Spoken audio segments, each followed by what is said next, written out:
when patients are going out spending their own money, they're like consumers. They're not buying any other goods, so they're comparing consultants and clinics.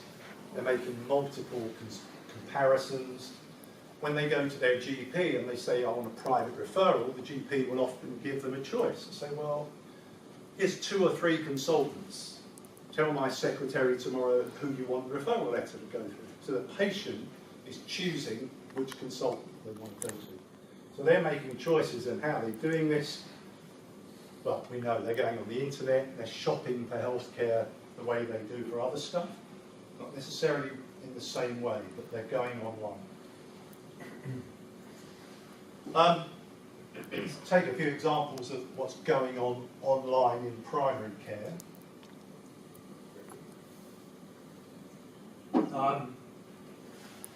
Competition in the high street. Who knows where this is? Berkhamsted. Well done, Vivian. This is Dickman's the Chemist. This is the oldest shop of any kind in the whole of the UK, that building. And it's Dickman's Chemist. Very traditional, old-fashioned chemist. If you walked in it, you think it was, well, it's been there for many, many years. They used it in an episode of Morse recently. Do they? The new Morse. There you go, it's even been in Inspector Morse. But what's interesting, outside that chemist shop, there's a sign. And it says, if you want to see a GP quickly, you can see one in the shop. And I actually used this recently, because despite living in Berkhamsted, which is quite a wealthy town, if I wanted to see my NHS GP for something routine, I knew what I needed. Basically required me to see a GP to get a prescription for something I'd had before. They couldn't see me for 4 weeks. So I went to this place and I paid £39, and I went into this little room in the chemist, and they wired me up with a doctor. And he was at the other end, so I don't know where he was. I don't know who he was, but I'm assuming he was accredited and he was a proper GP. And I went into this room and I paid £39 and I connected to this GP, and we had a video consultation. Down here there are various instruments. There's a tool if he wants to inspect things, he can point them places and he can see it. And he made a diagnosis and he said, right, yes, you do need that prescription. And he pressed some button somewhere, issued a prescription, and I walked out and the chemist gave it to me. Well, £39. This is low-cost primary care. Alongside this, that's in the high street, but you've got this other stuff going on. So you've got Trustedoctor, Babylon, Doctor, that's looking forward. Babylon, Doctor for You, this plethora, this surge of online healthcare, which hasn't taken off to the extent which I think probably the people throwing money at this and investing in this thought it might. So it hasn't become. How many people have consulted an online doctor? I'm the only one, you see. And that's the problem a lot of these businesses have. You talk to Trustedoctor, if you look at the numbers, it's the biggest in terms of the number of consultations and the number of doctors it has behind the system. It hasn't really taken off yet. The question is, it will, it's only a matter of time before it does. If you look at Babylon, started by a guy called Andy Parser, very visionary guy, a lot of money ploughed into it. Has it made a profit from its kind of model of charging £15 or £20 for a video consultation with a primary care practitioner? No, it hasn't. What have they moved to now? They're kind of selling their services to the NHS. So Babylon's contracted with some of the NHS trusts or health authorities to solve the shortage of GPs in London. So that instead of going to your GP in some boroughs of London, you can be hooked up with a Babylon GP. So they haven't yet really proved the model. What they have done is kind of, I think, established that this is now doable. And the technology's there and you can do it. And certainly so it's happening in primary care. So we're trying to take that, follow that kind of lead of what's happening in the consumer market for private healthcare.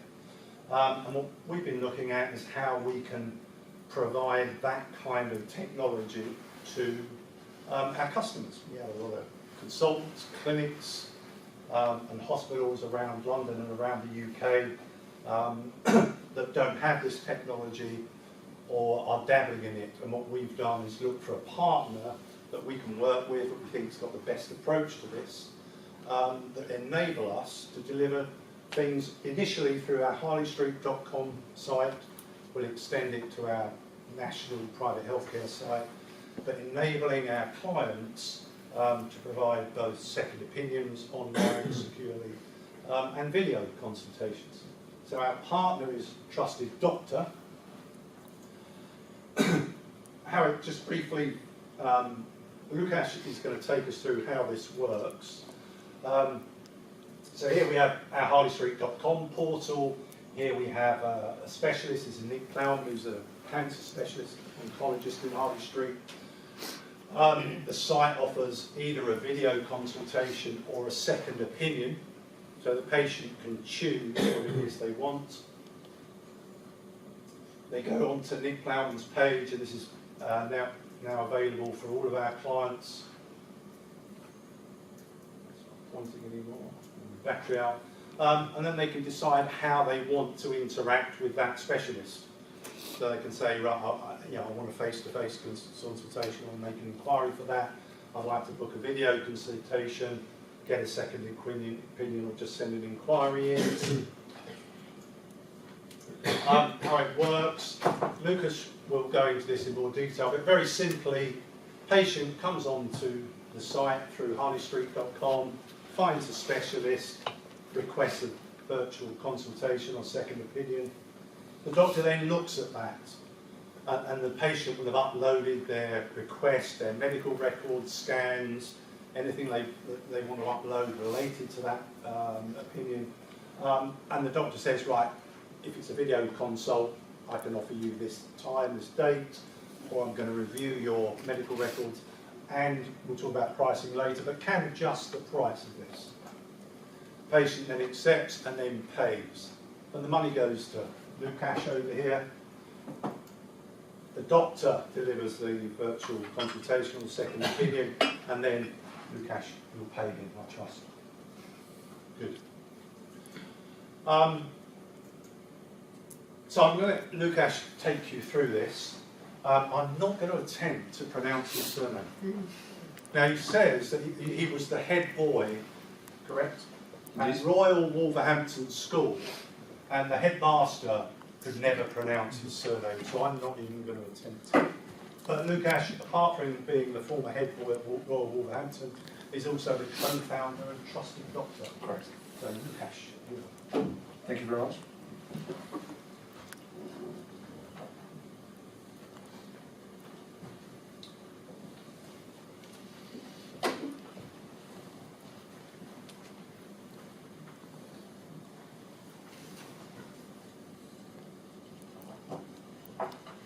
Good evening, ladies and gentlemen. It's my great pleasure and honor to be here tonight. Thank you for the invitation from LaingBuisson, and we're very thrilled to be going into this partnership. So it's my great pleasure to introduce you to Trustedoctor platform. So what is Trustedoctor? Trustedoctor is a global healthcare company that simplifies access to specialized medicine. It makes the inquiry process to specialized healthcare more meaningful and simple and efficient for healthcare providers, intermediaries, doctors, and ultimately patients before the hospital treatment. The flagship product of Trustedoctor is eLink, which is a digital patient inquiry management tool from initial patient contact for data transmission, online consultations, all the way to the treatment. The tool requires no integration and is fully compliant with GDPR and HIPAA. And as the name suggests, every doctor has a dedicated link. So, eLink actually replaces old antiquated ways of handling inquiries, and you can see the pathway, the traditional pathway, where there's various steps and there are various tools involved. all medical data, complex scans and communication, including reports, is conducted and kept in one place throughout the process before the patient becomes inpatient. The platform acts as a gatekeeper for new local and international patients, where you can accept the case before viewing the medical records, as Keith described. It helps to engage patients quicker and more effectively by offering video consultations or second opinions before patient travels. The process can be also repeated after the treatment as a follow-up. And now I'm going to play a quick video for you to demonstrate the process. Just a bit.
So, let's describe each step. There are 3 places on your existing profile on harleystreet.com website where a patient can send an inquiry by clicking either video consultation or second opinion. The patient arrives at the same link where he or she can follow 5 steps to send the inquiry, as you can see. And the steps, maybe just to describe the steps, are sign in, request information, inquiry details, uploading medical records, and describing the case. So if you imagine you're a doctor, once the patient sends the inquiry, you'll receive an email notification. E-Link is actually linked to one email account at present. You can view the case with all curated information in an inbuilt viewer, so it is easy to navigate the information.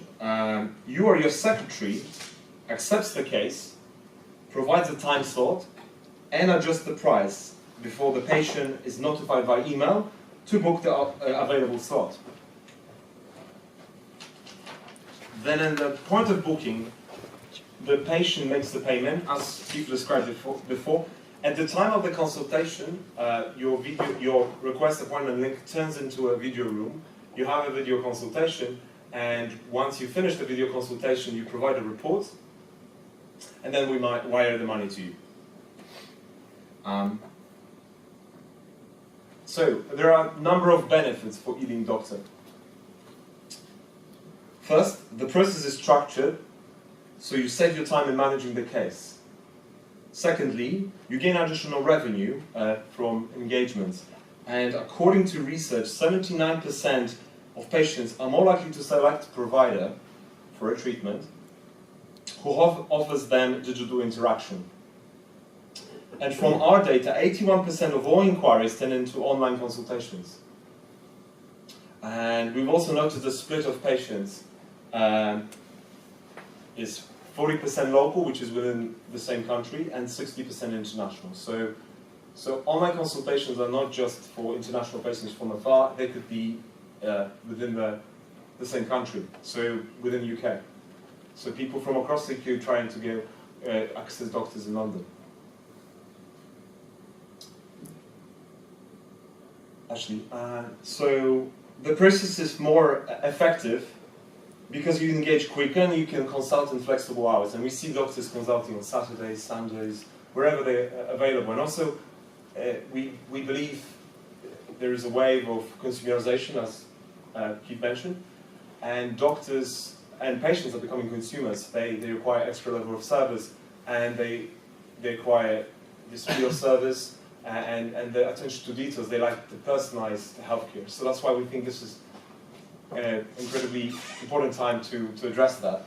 On a more practical level, there's no chasing payments, so we take a prepayment, as mentioned, and then we wire the money to you, so you or your secretary doesn't have to chase payments. And finally, you can actually focus on more relevant patients because it's a gatekeeper. You triage the patient, and then you see if it's the relevant case for you. You can also prioritize. If it's something that is imminent, needs your attention right here, right now, you can set up a consultation this evening, and you can have it very quickly. So the patient, before they travel, they can get all their medical records in order, and they can get the visa. So the process is streamlined.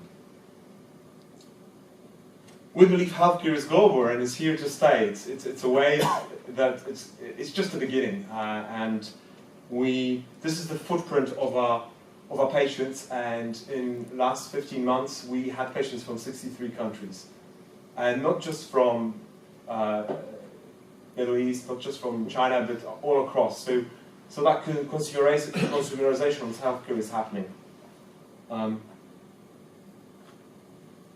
We work with hospitals, clinics, agents, intermediaries, and individual private practices. And our key geographies of focus right now are UK, Switzerland, and the US. We are part of NHS Digital Health Accelerator right now, and our technology has been showcased in a number of medias, including BBC News. And I'm just going to play you a very short video just so you can see it in a real consultation. It's very short, so maybe probably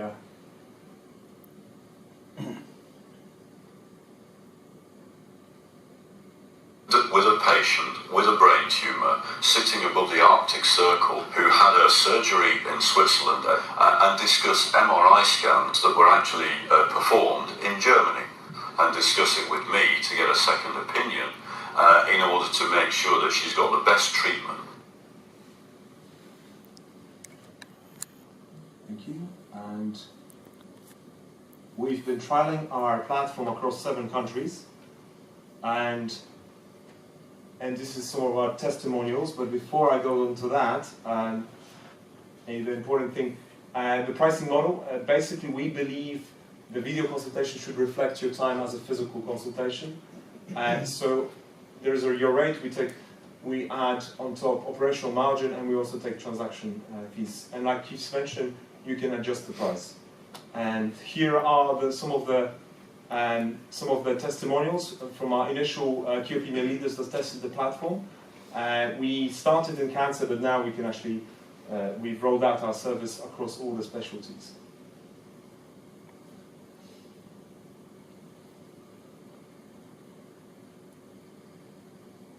And obviously, if you would like to find out more about us and how we can apply your platform into your private practice or the clinic, please come and talk to us afterwards.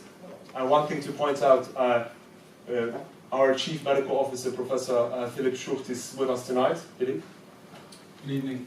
And so if you want to find out from first hand some of the application of our platform and some of the consultations that Professor Schucht had, please come and talk to him afterwards. Could you share some of that with us now?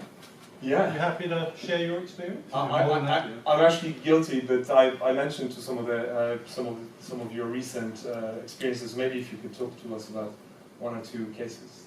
Sure, I'm more than happy. My name is Philip Schucht. We've actually known. Come up front so we can. I'm going to put you on the I platform. thought I'd have an easy evening. You came here for a quiet life. Yeah, actually I did. So, great to meet you all. My name is Philip Schucht. I'm actually an academic neurosurgeon, so I work in a university hospital in Switzerland, in a place called Bern. It's very different than London. Quite a small place. We're the biggest tertiary hospital in Switzerland, but the place is rather small. And we thought a lot of what comes as problems towards us. A lot of problems I had, especially in the past, was emails. I get a lot of people just writing emails to me and saying, you know, that's my problem, what can I do for that? I spend a lot of time answering emails, and then silence comes, nothing happens afterwards. I have patients who come to Switzerland for treatment, and then they are abroad afterwards, and I find it difficult to stay in touch with them. I treat cancer, brain cancer. A lot of these people are chronic patients, so they have to come every 4 months for an MRI. How do I deal with that? And so I love that project because it simplifies the way I can help these people and how I can treat them. For one, if somebody writes me an email, I send them the link. I'm saying, more than happy to look at your case. Here's the link. It takes me 10 seconds. And 90% I don't hear anymore because they've written to 100 people and probably they found their happiness somewhere else. But then 10% actually, they take their time, they upload their things, it takes a couple of minutes, and then can I have a proper view at what they have. There's always the same visualization tool. It's actually a very simple tool where you can just scroll through the images and you can look at the documents, and it takes you a few minutes and you can see whether it's something for you or maybe not. Half the cases are not for me. Then I can tell them, you know, that's not for me, go talk to somebody else. Or I can say, yes, you know, you should be doing this and this, and let's have a conversation. And then I have a 30-minute, which is normally good enough. I have a 30-minute conversation with them and tell them what my opinion is, what I think they should be doing. So it simplifies how patients can come to me. And then the other thing is, you know, we talked about these chronic patients, when they have to come back for the scans, for the controls, no matter where they are, I can do that with them. As mentioned, I'm academic, so I have to do a lot of conferences, and happily I have to do a lot of holidays as well. But I'm available 365 days. You know, if I'm gone for 2-3 days, if I'm gone for 2-3 weeks, I have a project in Asia, the non-profit project, it's 1 month per year. I still see my patients. So I do my work, it's NGO work, but I still see my patients at the same time. Because all I need is a laptop and a white shirt and a whiteboard behind me. I can do consultations. They will have their MRI somewhere locally, uploaded, and I have a short conversation of whether, you know, there's any change, I have to do anything or not. So this is what Trustedoctor has done for me. I work 100% for my hospital. They're more than happy for me to use that because they say, well, there's additional patients coming our way. And yeah, we use it on a weekly basis. Do you have any links with specific clinics and hospitals abroad? Because presumably you can get the scans done without them coming back to see you and save the patient. And do you have specific links with them? No, I don't have a special even collaboration with a different hospital. I was just wondering what happens to the images and the data once it goes up on this platform. What happens then when the consultants need it in their patient records, etc., afterwards, or on the hospital systems because they end up going to treat patients?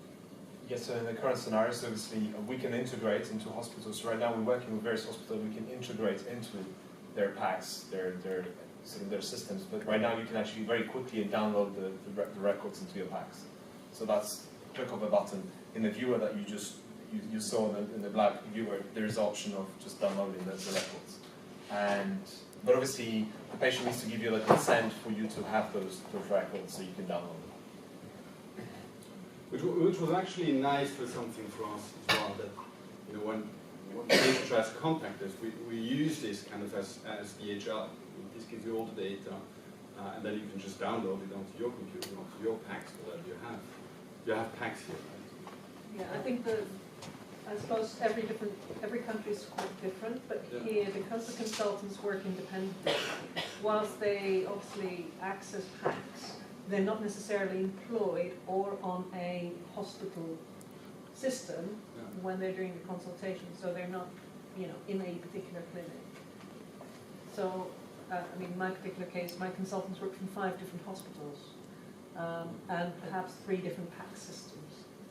Yeah. So, And it's different, yeah. Yeah, so the question is how does that data transfer easily from this platform, or does the patient then end up having to send it again once they have to be admitted?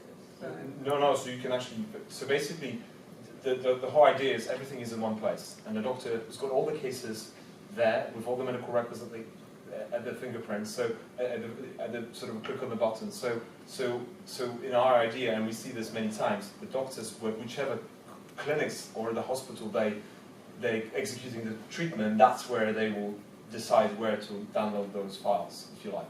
So that's what we see. The doctor will download them as a PDF. No. It's basically no. So the three types of files that we take is the DICOMs, so all the images, so MRIs and PDFs and photos of just JPEGs. So if you need to extrapolate it from there, yes, very easy. Somewhere else. Very easy. Can you do that on USB stick? Yeah, you can do that. Yeah, very easy. So you can have, I mean, DICOM is a big thing for us, but they can also take pictures or whatever.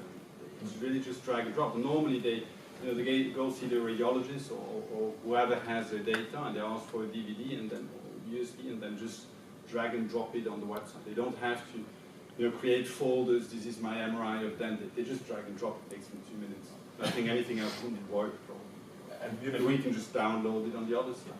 The beautiful thing is this becomes their sort of personal medical records, which is encrypted, it's stored in the cloud. So they could make inquiries very easily to other consultants, or they can. So that gives them that ability to.